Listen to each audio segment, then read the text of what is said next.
Hey, welcome to Powerbomb Weekly. Hi, everyone. Hey, I started the show. I see that now in the corner. Yes, apparently John Lennon was a very cheeky fellow. All right, so welcome to Powerbomb Weekly. We are without our amazing intro music because Kevin failed us once again. Kevin, you're on the shit list. Yes, you are. We'll see where you're at in the rankings when we finish up the show at the end of the night, and we will give everybody the standings of our draft that we are participating in. And Kevin, I hope that you are beating Joey, but still in the bottom. You know, just one step above. Right. So, but we should have everything. So, welcome to Powerbomb Weekly. Yay! It's All right, Mike and Joey and Mike. And we do things. Yes. Hi. Hey, real quick. If you guys are enjoying our show, please like, share, let everybody on Facebook know how much you're enjoying it. And if you're watching this on YouTube, go ahead and ring the bell and Hit the subscribe button. Hit the like. Yeah, hit the like, ring the bell, subscribe, all that. Share us. Spread us around like an STD. Or just share us like a communicable disease. I thought about a COVID joke, but we're at like 400,000 at this point, so, yeah. And cut. Hey, if you're on YouTube, go ahead and like and share the page, ring the bell, do all that thing. Please share us around like an STD. Still your joke. You stole my joke. Bastard. All right, so this week we decided we were going to talk about entrance musics. Yes. Real quick, before we jump into that, I apologize. I'm already real quicking you right off the bat. As I told Joseph before the show started, I want to go ahead and get this plug in for everybody. Over at the House of Kayfabe and franchise with Shane Douglas that is hosted by Brian Resner, we will have a plug on that show coming up for a Ask Shane Douglas Anything, the franchise, the man who basically, started the revolution that became ECW. He has wrestled in every major company in North America. I love Shane Douglas. He's an amazing storyteller. If you get a chance, please check out Franchise with Shane Douglas, hosted by Brian Resner. You can find it on iTunes. You can find it on Spotify. You can find it anywhere that anything is broadcasted, I think, at this point. And we will have a submitted question on behalf of Powerbomb Weekly that Shane will answer. So please check this show out and support the House of Kayfabe and Brian Resner's podcasting and everything that he's doing over there with his amazing team. With that, yes, wrestling, music, stuff. Speaking of interests, maybe you guys have noticed I've decorated the set. Hopefully you like it. I came in and I was so pissed that he got that over there with Shin.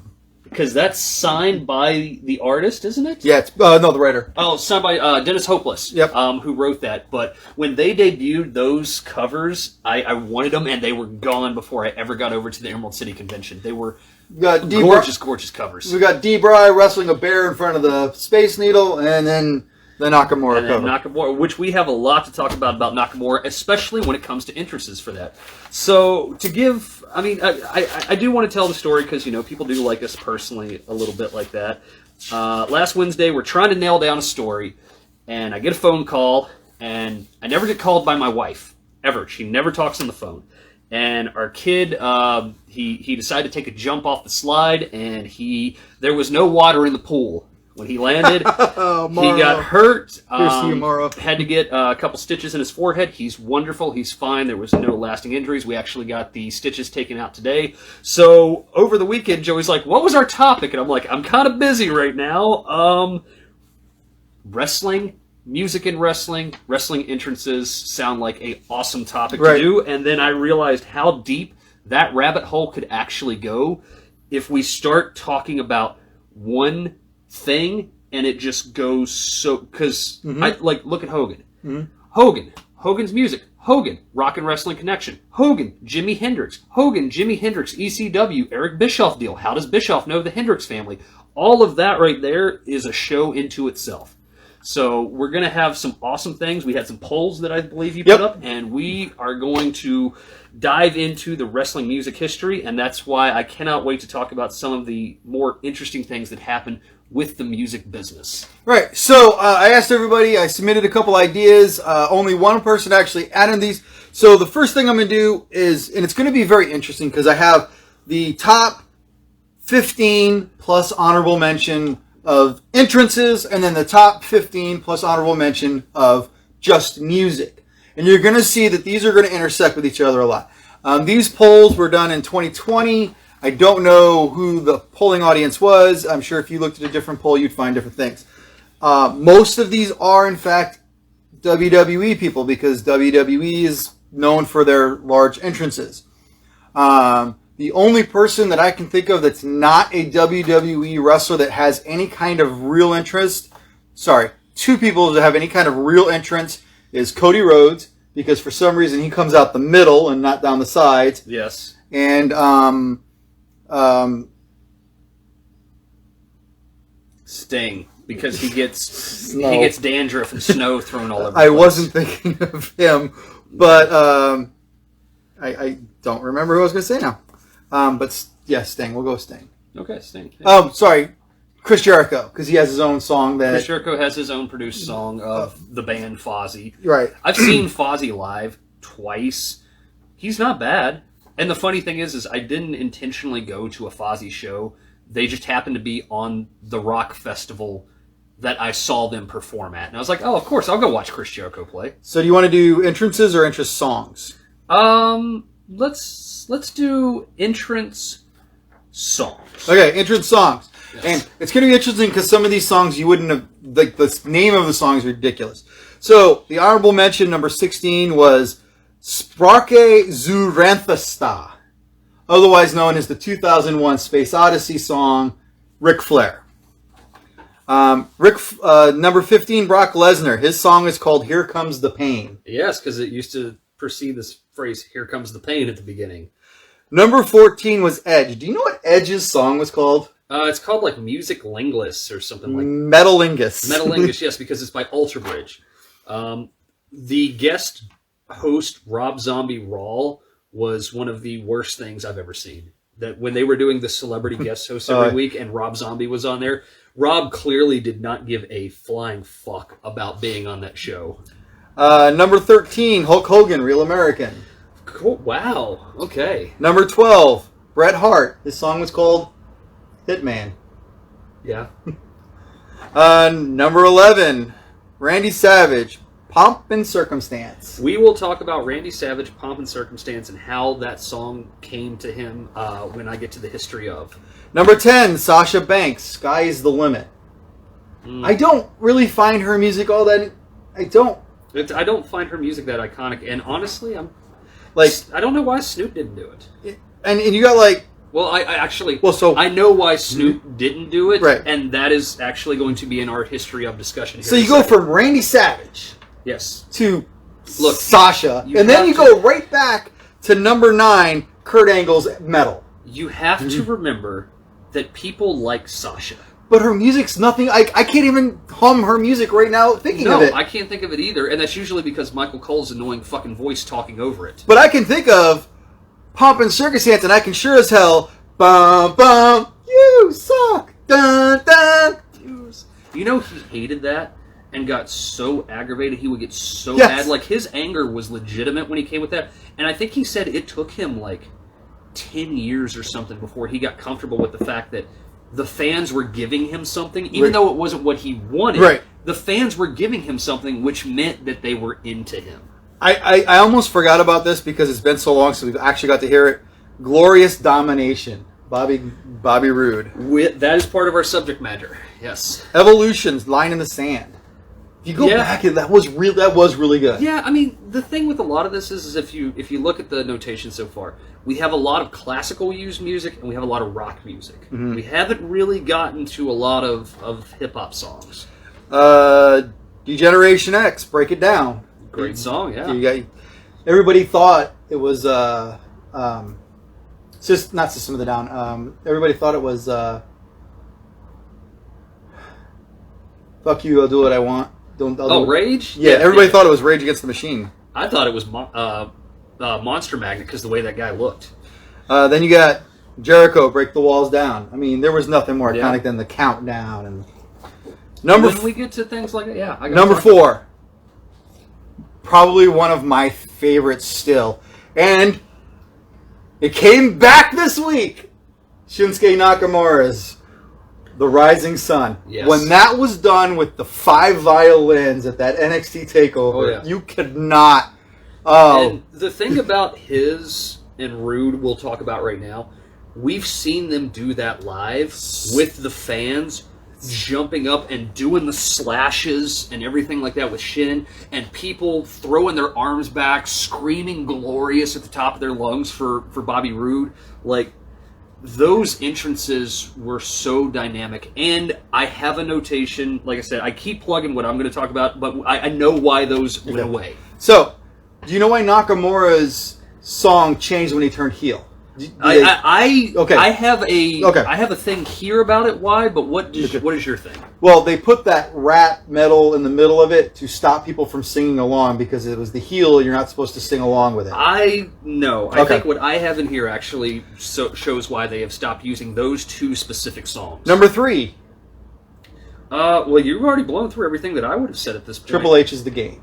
Motorhead. I mean, God, Lemmy is God. Number 2, Number 2. I mean, it's an actual song that was played on the radio. They paid a shit ton for the rights. I'm guessing it's Cult of Personality. You see him. Yep. Yeah. And number 1, Rest in Peace, Undertaker. Bong.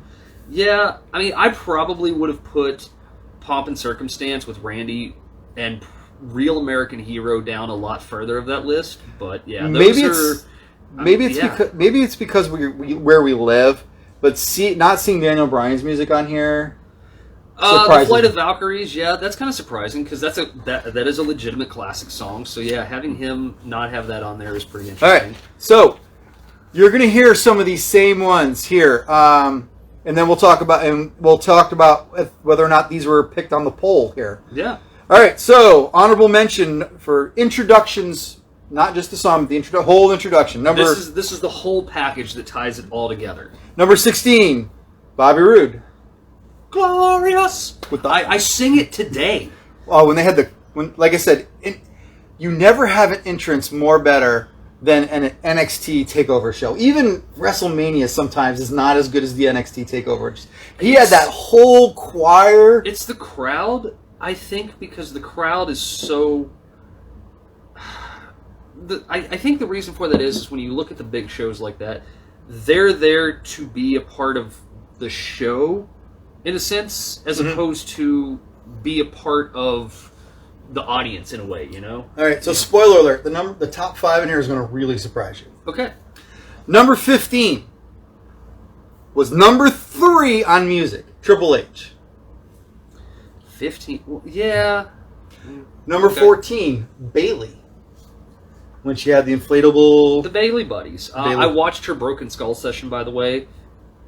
Very, very interesting to see her take on her career and why she needed those changes that she went through. And hearing her and Steve talk is just great because Steve just lets people go. Yeah. And he just throws in a little bit.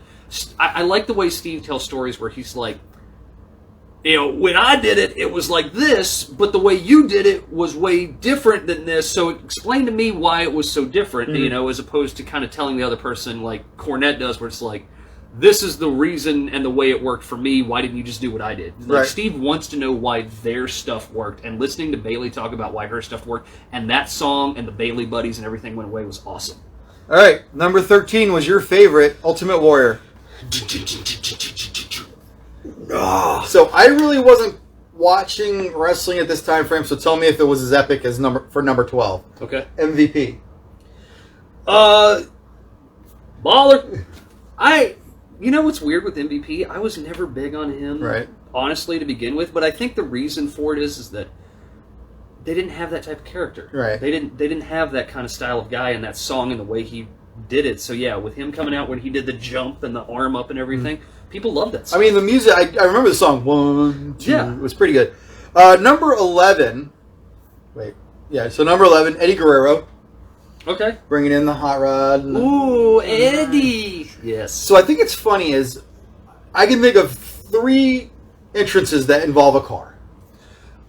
Eddie did it. Batista did it. I'm not thinking of Batista. I'm talking about regular, like on a regular basis. You had Eddie. Taker on the bike. I'm not counting that one. Okay. I want to forget that all ever happened. So you have Eddie. Mm-hmm. You have Del Rio.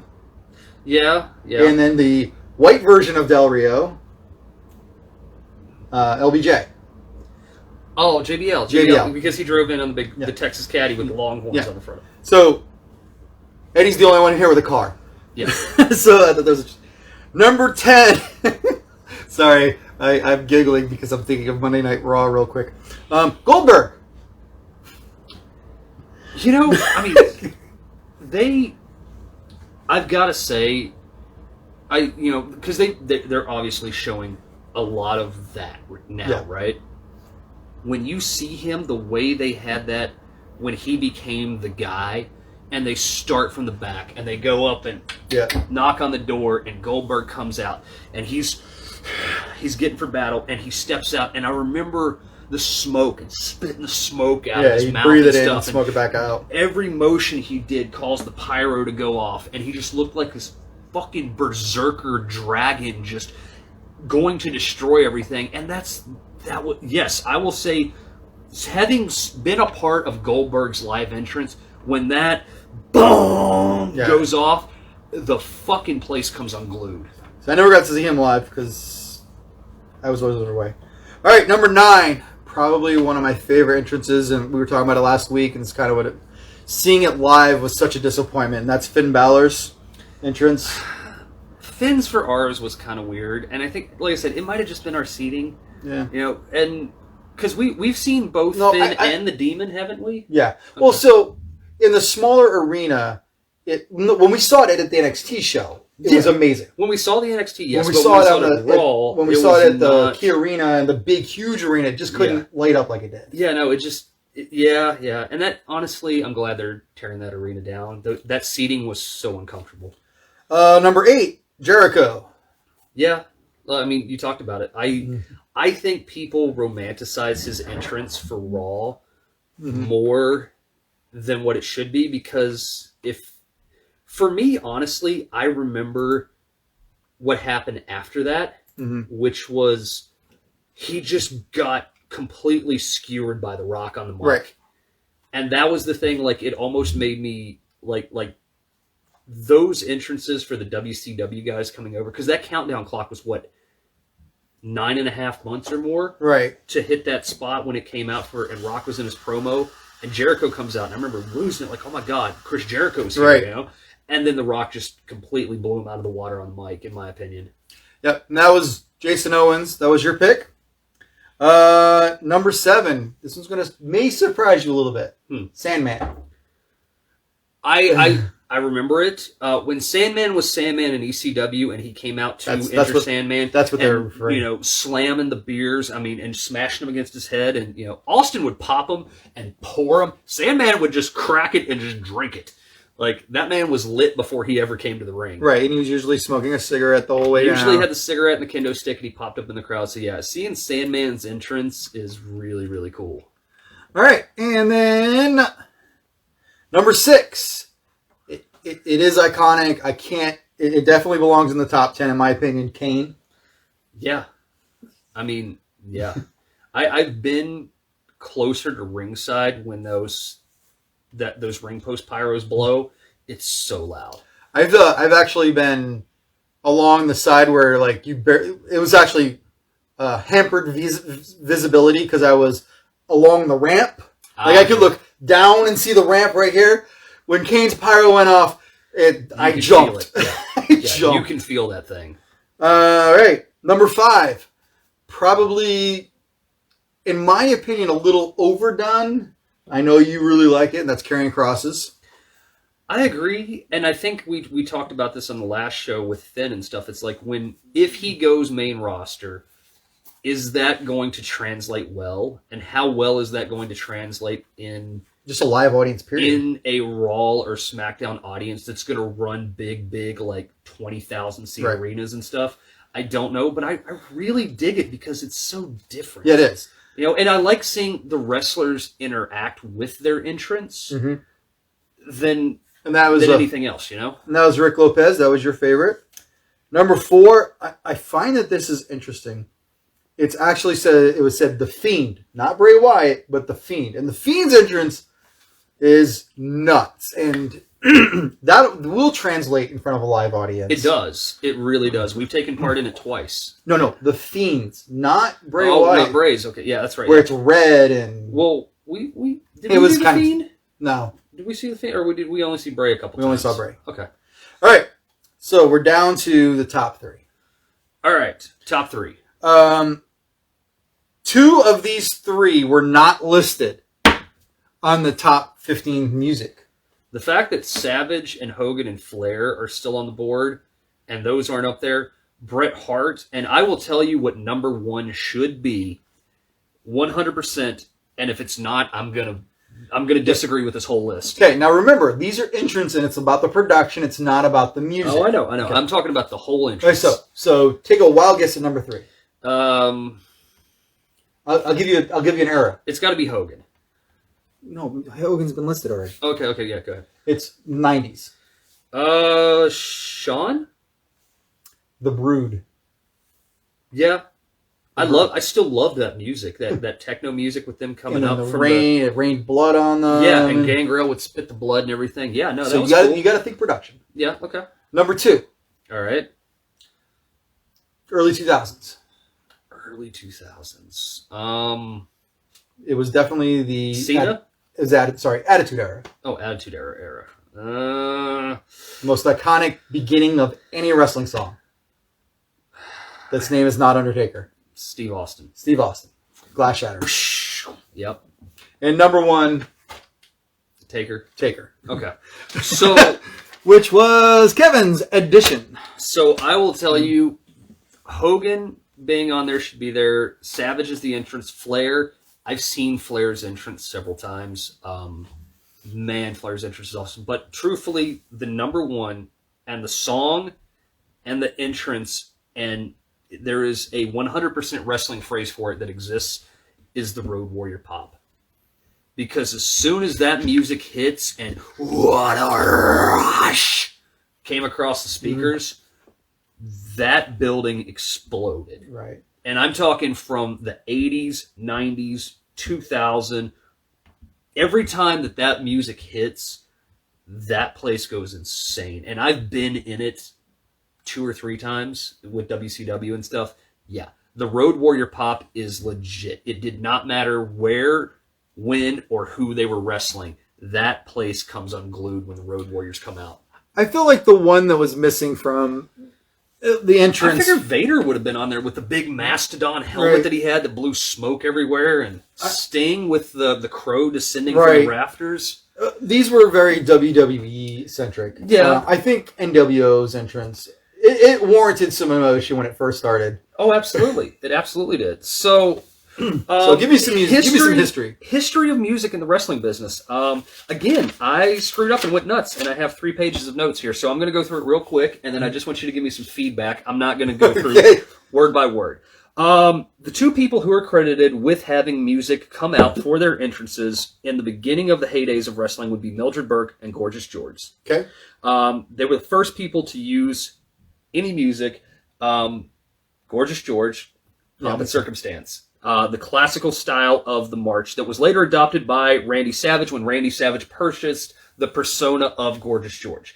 Apparently, Angelo and Randy and the Poffall family is the one who actually paid for George's funeral because they respected him so much and gave him so much appreciation. Hey, Randy Savage is a persona of Gorgeous George? No. So I'm going to get He bought the rights to it. He bought the rights to Gorgeous George's character, essentially, right? And I do want to note on that real quick that he gave the persona to his, at the time, stripper girlfriend, Stephanie Bellows. The gimmick was initially supposed to go to his brother Lanny. Randy gave it to this character, who he named Gorgeous George, who appeared on WCW television with him. Oh, yeah! Which is the girl who led to the famous incident where he smacks Tori Wilson across the face for laughing while he's cutting a promo on the backstage, and led to the great internet clip of Sin for the Man. I remember Gorgeous George coming. Yes. I never put the two together. Yep, she got the gimmick of Gorgeous George. They had many lawsuits after the fact where Savage did not let her use it. And I do want to plug on the kayfabe commentaries with the Insane Clown Posse, where they talk about Gorgeous George, where Violent J specifically says it was the nastiest thing he'd ever seen a hottie do in his life, where she stuck her hand between her ass cheeks and sniffed it and goes, "Oh, my ass smells bad." Okay. That was the person who inherited the legacy of Gorgeous George. Moving on. Do you know who the first person was to be credited for rock and roll music as their entrances? Rock and Roll Express. Very close in that. Michael Hayes likes to take credit for it with the Freebird stuff. Chris Colt. Now, do you know Chris Colt at all? You probably wouldn't. Well, I mean, I went to his party a couple years ago, but I didn't know him personally. That's Colt 45 and 2 Zigzags. So Chris Colt is credited for the first rock and roll music. He came out to Alice Cooper's Welcome to My Nightmare on his entrance and left to No More Mr. Nice Guy on his exit. If you want to know more about Chris Colt and what he meant to wrestling, listen to the Jim Cornette review, because that's probably where Chris has really had a lot of resurgence in the last years. Cornette did a big deep dive on Colt's career and stuff. He had a very Alice Cooper kind of biker, rocker, Leatherman kind of thing. He has a notorious story where he basically said, "I can't work unless I'm trashed," and at one time showed up into a cage match while high on acid, freaked out because he thought spiders were attacking him, and he ran from the arena. If I can find a picture, this is what he looks like. This is Chris Colt, legendary guy. The one who takes credit for introducing Vince to the idea of having music is Sergeant Slaughter, because in the Madison Square walkout in 1970, he came out to the Marine March. And that, he says, implanted the idea in Vince to do music entrances. I remember him coming out to the Marine March. 2003, the WWE founds a official music group, which all their music is produced for. Vince McMahon is the founder of his own record label, which is WWE Music Group. It is co-marketed by Columbia Records and distributed by Sony Music Entertainment. Yes. I've had a couple of their cassettes. Yes. In 1985, the WWE produced albums, including the wrestling album, which had the song Land of a Thousand Dances in it, that was recorded by current WWF roster, including Piper, Ventura, Savage. There's a music video included. So remember. There's probably a link to this here. This or a little bit playing in the background.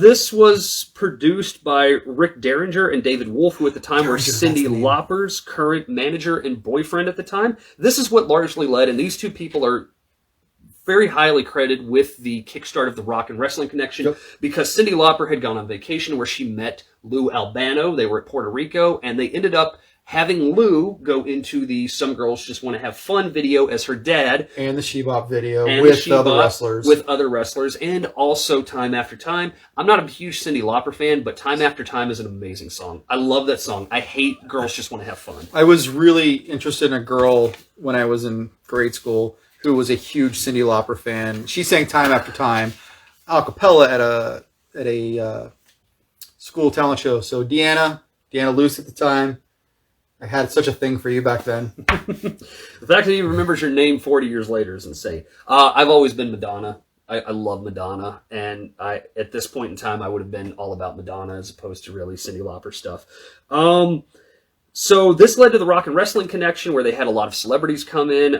This is where Albano got hit with the purse by Lauper, which then created them to pick the female wrestlers to have the main event. It's 9 o'clock! It's 9 o'clock, love. The big thing to take away from this is that they ended up producing an album that was all done by wrestlers that had interludes between Mean Gene and Vince McMahon. Roddy Piper did a cover of Mike Angelo and the Idol's Fuck Everyone that he redid for everybody, that removed all of the profanity and innuendos out of the song. A year after the release, Jim Steinerman rewrote the lyrics to the Hogan theme as Ravishing, which was used as the opening track of Bonnie Tyler's 1986 album, Secret Dreams and Forbidden Pyre. The album peaked at number 84, is how high the wrestling album went to at the charts at that point. They had a format change come in 1996 from wrestlers singing their songs to just doing original music. The WWF The Music Volume 3 has sold 1.2 million copies and stayed on the Billboard charts for over 20 weeks, reaching number 4, largely due to the inclusion of the aforementioned band, the ICP's Oddity Song. Right. I had a copy of it. ICP was red hot with Jekyll Brothers and stuff at this time, and they were doing some stuff on WWF television, and they would cross over to WCW.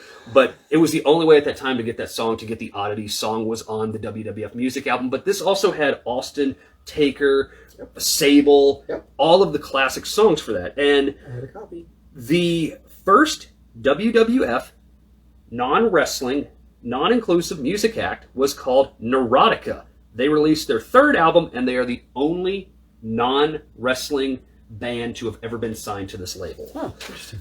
Jim Johnson. Do you know who Jim Johnson is? He had a bunch of people commit suicide in South Africa. Drinking Kool-Aid. Oh, that was Jim Jones. Never mind. Jim Jones, yes. It's like, oh my God. Okay. So Jim Johnson was the creator, the composer for WWF music. Kevin, MVP was not overrated. No, Kevin, you're right. MVP is pretty overrated, man. I agree with you. I was never big on it. Where's our intro? Baller. From 1985 to 2017, Johnson is the guy who made the music. Right. He made everything. He was there for 32 years in the company. He created the music for Undertaker, Rock, Austin, King. Warrior, everybody you can think of, this guy did. He is credited with somewhere around 600 individual pieces of music.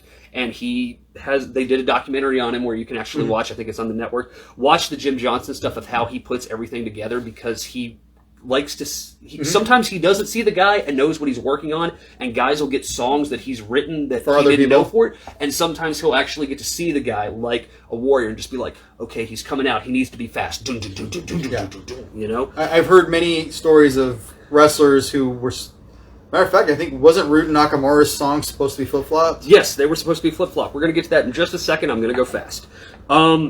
Johnson has released and sold 5.9 million units combined over a total of 17 releases on their CDs.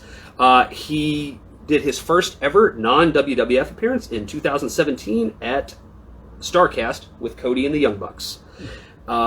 The reason for that is he was replaced by CFO's $ as the S in 2014 at the request of the WWE Music Group GM Neil Lawley, who wanted to utilize the relationship that he had with the group. CFO is John Paul Alacastro and Michael Conrad Levy, I believe.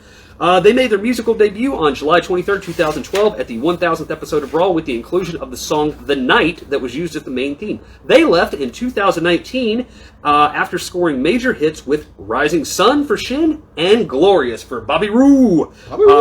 They also have provided all music for pay-per-views, network documentaries, everything that they've done. Also, this head of the CFO guy is the head of the music thing is also the guy who picks all of the current band songs to be applied as the theme song. So, you know, Marilyn Manson's We Are Chaos, used for NXT, Halloween Havoc, that man selected that song and that album to be used as the theme song. Last year, having Skillet do Raw's theme, which was one of the best Raw themes ever. So what was your... Hold on. Yeah? What was your favorite WWE album?